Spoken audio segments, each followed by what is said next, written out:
हम इस समय लाइन ऑफ कंट्रोल पर हैं। सुरक्षा कारणों से हम आपको जगह नहीं बता सकते। मेरे ठीक सामने इस समय लीपा और नीलम का इलाका है। यहीं पर भारतीय सेना ने ऑपरेशन सिंदूर के तहत सवाई नाला और सादिया बिलाल जो 2 टेरर कैंप थे उनको उड़ाया, जिसमें करीबन 10 से 15 आतंकियों को ढेर किया। यहाँ तक कि 9 और 10 तारीख को यहाँ पर मिलिट्री जो लोकेशन थी जहाँ से भारतीय सिविल लोगों को निशाना बनाया गया, उनको ध्वस्त किया। इस समय ये फॉरवर्ड लाइन पेट्रोलिंग की जा रही है ताकि हर एक जो गतिविधि है उस पर निगरानी रखी सके। इस समय जो बर्फ है वो मेल्ट हुई है। पाकिस्तान कहीं घुसपैठ की कोशिश ना करे सीज फायर होने के बावजूद भी, इसी का ध्यान रखते हुए चारों तरफ यहाँ पर घेराबंदी की हुई है। हम आपको बता दें कि मेरे ठीक सामने इस समय चकोटी, मुजफ्फराबाद, दूधनियाल, आलियाबाद, समानी जैसे कई सारे टेरर कैंप और लॉन्चिंग पैड हैं और चारों तरफ इसकी निगरानी आधुनिक सर्विलांस जिसमें यूएवी शामिल है, आर्म्ड यूएवी शामिल है, साथ में लॉरेस HSTI के जरिए की जा रही है।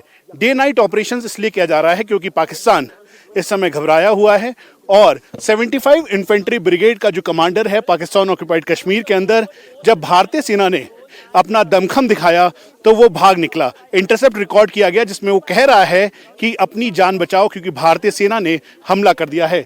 इसीलिए यहाँ पर आप देखें तो भारतीय सेना के जवानों की तैनाती है।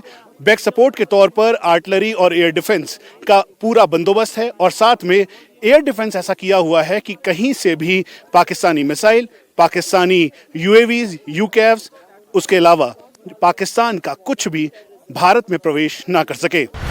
इंडिया टीवी के पास पाकिस्तान आर्मी के 75 इन्फेंट्री ब्रिगेड के ऑफिसर का सूत्रों से कबूलनामा भी मौजूद है, जिसमें वो कह रहा है इंडियन आर्मी गोले बरसा रही है, अपनी जान बचाओ और भागो यहां से, मैं भी भाग गया हूं।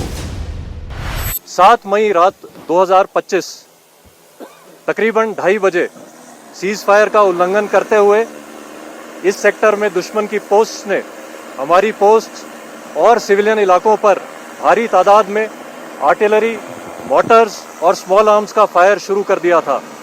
इंडियन आर्मी जो कि 24 घंटे ऐसी किसी भी सिचुएशन से जूझने के लिए रेडी रहती है, हमने दुश्मन की इस गुस्ताखी का मुंहतोड़ जवाब दिया और अगले 3 दिनों की घमासान फायरिंग में दुश्मन की कई पोस्ट को बर्बाद करके उसके ट्रुप्स को भारी क्षति पहुंचाई। जैसा कि आप देख सकते हैं, इंडियन आर्मी अत्याधुनिक हवाई और ज़मीनी सर्वेलेंस आलों से लैस है, जिसकी मदद से हम दिन और रात हर मौसम में लाइन ऑफ कंट्रोल पर चील की नज़र रखे हुए हैं। पेट्रोलिंग और एम्बुशेस से हम ये सुनिश्चित करते हैं कि लाइन ऑफ कंट्रोल के पार किसी भी प्रकार की घुसपैठ ना हो पाए। Artillery, anti tank guided missiles, Motors और न्यू जनरेशन वेपन्स की मदद से हम दुश्मन के सभी पोस्टों को अपने निशाने पर रखे हुए हैं। LOC पर जिन हथियारों से भारतीय फौज ने पाकिस्तानी सेना की कमर तोड़ी, उनमें से एक है ये 105 mm कैलिबर की आर्टिलरी तोप। इस तोप को भारतीय सेना की गॉड ऑफ वॉर कहा जाता है क्योंकि इसका गोला जहां भी गिरता है दुश्मन के बीच अफरा तफरी मचा देता है। ये भारतीय सेना की 105 mm की इंडियन फील्ड गन है। 17.5 किलोमीटर तक मारक क्षमता और हम इस समय फॉरवर्ड लोकेशन की अनडिस्क्लोज लोकेशन पर हैं। जब ये चंडिका बरसती है, ज्वाला बरसती है, तो आप समझ लीजिए कि दुश्मनों के पूरे कैंप तबाह किए, उनकी आर्टिलरी पोजीशन तबाह की। इसीलिए इंडिया टीवी आपको लेकर आया है सीधा फॉरवर्ड लोकेशन की अनडिस्क्लोज लोकेशन पर, जहां पर इस समय भारतीय सेना की आर्टिलरी रेजिमेंट, जिसे गॉड ऑफ वॉर कहा जाता है, उसकी तैनाती है। सुरक्षा कारणों से हम आपको इसकी एक्चुअल जगह नहीं बता सकते और हम इस बात का भी ख्याल रख रहे हैं। भारतीय सेना के पास इस समय गॉड ऑफ वॉर यानी आर्टिलरी रेजिमेंट के तौर पर जहां पिनाका है, तो वहीं दूसरी तरफ 105 mm, 130 mm बुफोर्स जैसी तोपें इस समय अलग अलग जगहों पर बरसी है, जिसकी वजह से पाकिस्तान पूरी तरह से मुंह की खा चुका है। पाकिस्तान के कैंप्स को तबाह किया, टेररिस्ट अड्डों को तबाह किया और 9 और 10 तारीख को ऑपरेशन सिंदूर के तहत जो पाकिस्तानी आर्टिलरी यूनिट्स या आर्टिलरी रेजिमेंट की लोकेशन जहां पर उन्होंने ह्यूमन शील्ड के तौर पर लोगों के बीच में अपने कैंप्स को लगाया था, अपने कैंप्स को बनाया था, उन सभी जगहों को भारतीय सेना की गॉड ऑफ वॉर कही जाने वाली आर्टिलरी रेजिमेंट ने पूरी तरह से तबाह किया। इसीलिए इंडिया टीवी आपको सीधा ग्राउंड पर लेकर आया है और ये है चंडिका। दूसरी जो तोप आपको दिखाई दे रही है उसका नाम है ज्वाला, फिर है अष्टभुजा, शताक्षी।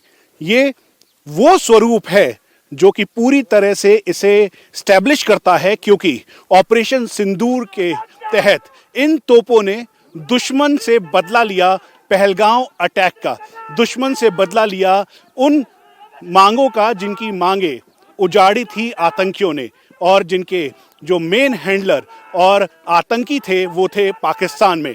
इसीलिए ये इस समय लगातार बरसती हुई ये तोपें हम आपको सीधा ग्राउंड लोकेशन से, अनडिस्क्लोज पोजीशन से ये तोपें दिखा रहे हैं।